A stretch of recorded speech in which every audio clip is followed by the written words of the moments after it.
What's up? Hey bud, can I practically my debate to you? I'm nervous for tomorrow. Sure thing. Let me see. Just make sure you're using the proper rhetoric techniques. Do What? you not know them? No. Dude, what the heck? How do you not know them? It's okay. Rhetoric can be confusing. Lucky for you, we're here to help. Let's start with Cicero's 5 canons of persuasion.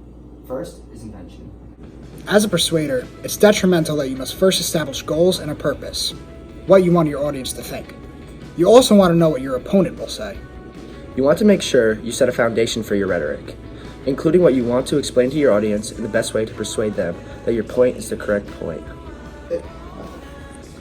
Up here. Thank you. Next is arrangement. It is suggested that the speaker should begin with a brief introduction based on ethos, followed by a statement of facts.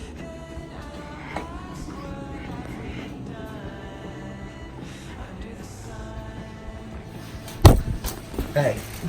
Afterwards, the speaker should emphasize differences with their opponents, then offer a logos Latin argument. Lastly, the speaker should refute their opponent's points and conclude by restating his or her strongest points using pathos. After that is style. The key is proper language. Something that is clear and concise, but also that the audience will understand.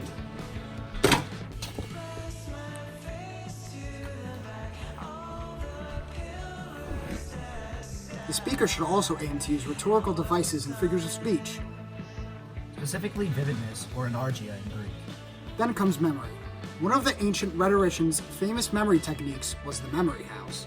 This included elaborate buildings full of mental images, with each corresponding to a different space, which in turn helped people memorize their speeches by sections. This especially helped with those who had to memorize speeches that ranged for hours.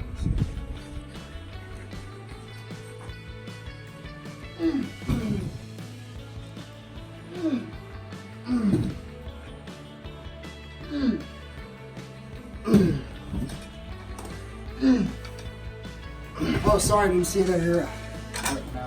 The final step is delivery. As if it isn't already important to write and prepare your argument, you have to recite it with energy and a correct tone.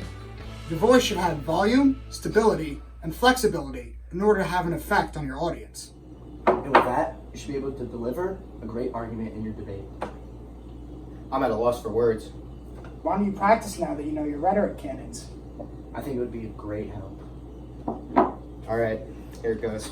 As the great Will Ferrell once stated, when I see a bruised apple at the grocery store, I hold it close and whisper, "Who did this to you?" The grocery store happens to be the setting of one of the all-time great debates, beef sugar or dot hog. The beef sugar and dot hog are both famous American foods that date back to the year 1908. According to coleslaw.gov, 77% of Idahoans prefer the beef sugar over the dot hog. With that being said, the beef sugar proves to be the dominant American food over the dot hog. Let me ask the audience, when you're at a restaurant, which food is more common, the beef sugar or the dot hog? It is clear that more beef sugars are served than dot hogs. Although dot hogs are worthy of their own trucks, the beef sugar is sold at the majority of restaurants in the U.S. In sum, the beef sugar is a more popular food than the dot hog. We Americans have proven that the beef sugar is not only purchased more, but is also enjoyed more than the dot hog. Thank you. This video is sponsored by Bang Energy. Jinx, yo me a bang.